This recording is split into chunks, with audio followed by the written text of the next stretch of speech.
Bonjour Marc Trévidic. Bonjour. Vous êtes le vice-président du pôle antiterroriste à Paris, l'un des plus grands spécialistes de la lutte contre les réseaux islamistes en France.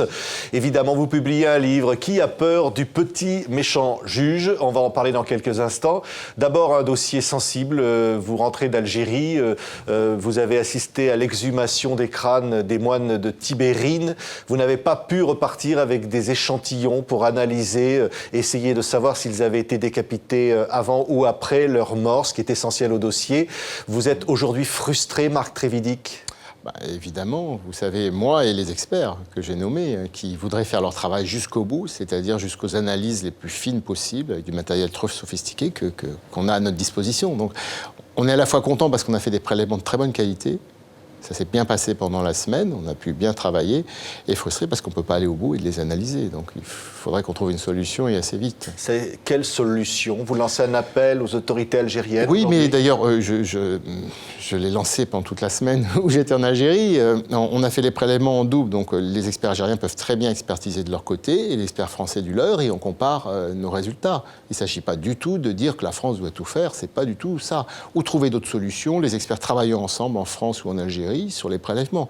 Moi, je suis ouvert à toutes les solutions, pourvu qu'on trouve une solution. Et sans cette solution, on ne pourra pas savoir la vérité? En tout cas, on aura moins d'éléments pour la savoir. On n'aura que les constatations qui ont été faites sur place pendant une semaine. Ça, les experts rendront un rapport, de toute façon.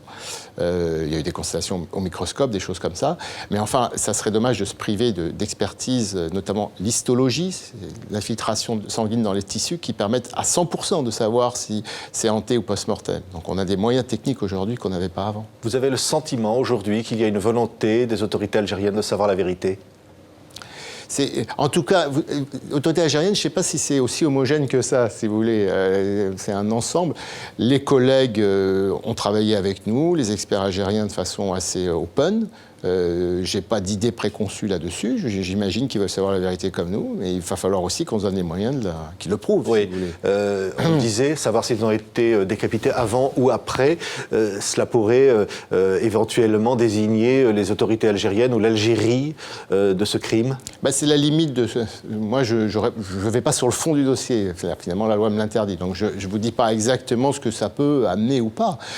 Après, c'est effectivement à chacun de se faire un avis par rapport aux différentes théories, selon les résultats d'expertise. Commençons déjà par avoir des résultats d'expertise.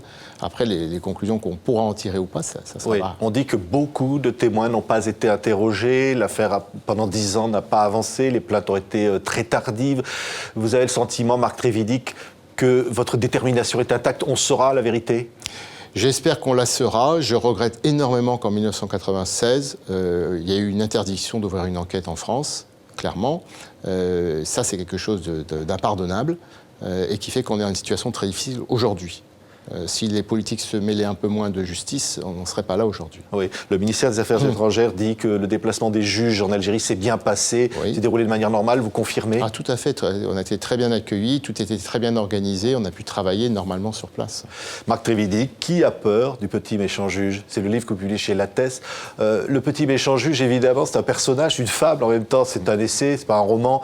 Vous y racontez votre parcours, la rue Copernic, l'attentat contre le président du Rwanda, l'attentat Karachi. Vous êtes en charge des affaires les plus sensibles et vous avez trouvé souvent en face de vous des puissants dans des châteaux, dites-vous, dans cette fable. Vous parlez du peuple comme les trois petits cochons et finalement on a voulu faire disparaître le juge d'instruction, c'est Nicolas Sarkozy qui a voulu le faire disparaître et vous êtes toujours là et vous vous battez. En tout cas, si je suis toujours là, c'est parce que je me suis battu. Sinon, on serait passé à la trappe très vite. Vous savez, c'est pas que le juge d'instruction, c'est vraiment l'indépendance de la justice qui est derrière cette fable. C'est vrai que le juge d'instruction la sacralise aujourd'hui, la porte quelque part sur ses épaules, parce que c'est lui qui enquête sur les affaires qui peut mettre en cause des gens du château. Mais globalement, l'indépendance de la justice, c'est un problème en France. Du parquet, des juridictions de jugement, de la police judiciaire. Oui, ça veut dire qu'on veut supprimer l'indépendance de la justice, les hommes politiques le veulent. Vous savez, c'est plus nuancé. Vous parlez d'ailleurs dans ce livre du président qui voulait le redevenir, c'est Nicolas Sarkozy. C'est plus nuancé que ça. Je pense que traditionnellement, actuellement, la justice n'a pas eu sa place, n'a pas eu une indépendance qui est assurée dans d'autres pays de façon naturelle depuis longtemps, et qui a ce conflit avec les politiques assez important. Il faut que simplement ça vienne à maturation, qu'à un moment donné, tout le monde se dise, oui, après tout, on est une démocratie, on pourrait très bien avoir un troisième pouvoir, le pouvoir judiciaire, et non pas une simple autorité judiciaire, comme on nous appelle aujourd'hui. Oui, alors vous racontez l'affaire Urba, vous racontez comment on envoie un hélicoptère aux frais du contribuable dans le Népal pour sauver l'affaire de l'épouse d'un maire de Paris. La justice est instrumentalisée encore, il y a une tentation très forte, on veut la servir. Elle est sur la place publique. Dès qu'il y a un problème, c'est la faute de la justice. Alors, il y a le débat sur les moyens, bien entendu, mais il y a aussi le fait d'accuser, et ça c'est le dernier trait, je dirais, d'accuser les juges d'être politisés dès qu'ils s'en prennent à un puissant.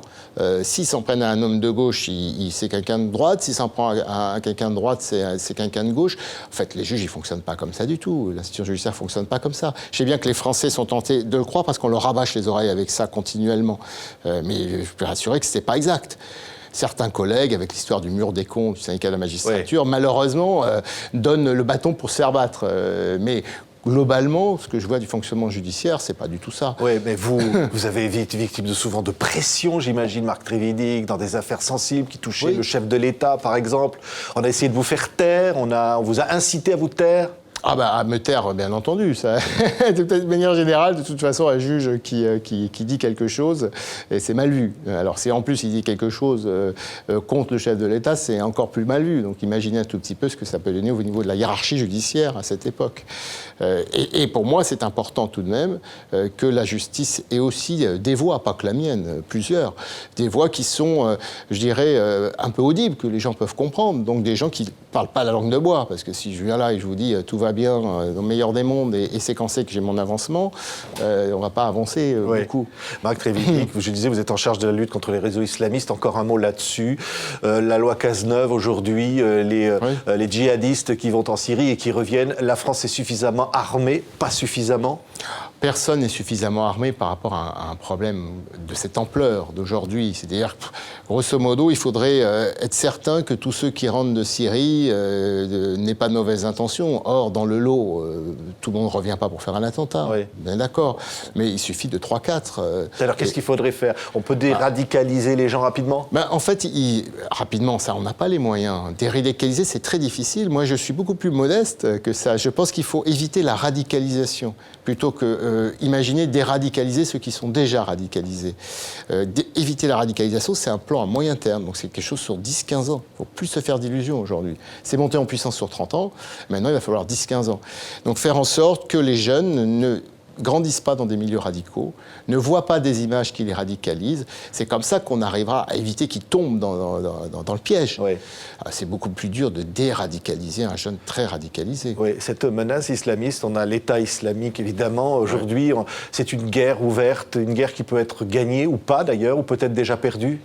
Non, elle peut être gagnée, mais si on ne veut pas la gagner par des moyens expéditifs en pensant que c'est juste un problème d'une armée quelque part en Syrie-Irak, c'est pas ça le problème. C'est une armée qui est constituée de volontaires qui viennent de partout, de tous les pays du monde, pas que l'Europe. À partir du moment où cette armée se reconstitue par des volontaires, il faut éviter que ce qu'on fait sur le terrain appelle d'autres volontaires à les rejoindre. Sinon, c'est sans fin. C'est un cercle vicieux.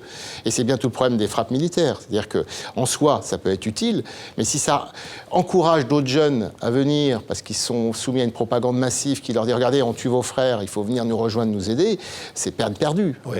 Faut faire attention. Il y a aujourd'hui, Marc Trévidic, une menace d'attentat en France réelle. Oui, parce que il y a des jeunes qui de profils très disparates, qui ne sont pas tous connus des services et qui peuvent revenir avec, à la némouche, j'allais dire, avec des envies de faire un bain de sang, clairement. Merci beaucoup, Marc Trévidic, donc juge d'instruction antiterroriste. Qui a peur du petit méchant juge? J'allais presque dire, c'était un peu votre respiration dans, j'imagine, une vie difficile. Vous vivez sous protection, vous êtes, voilà, c'est dur d'être juge antiterroriste. Oui, je trouve que c'est dur quand même. Ouais. Ça fait du bien. Ah oui, ça fait du bien, c'est sûr. Merci, Marc Trévidic. Merci.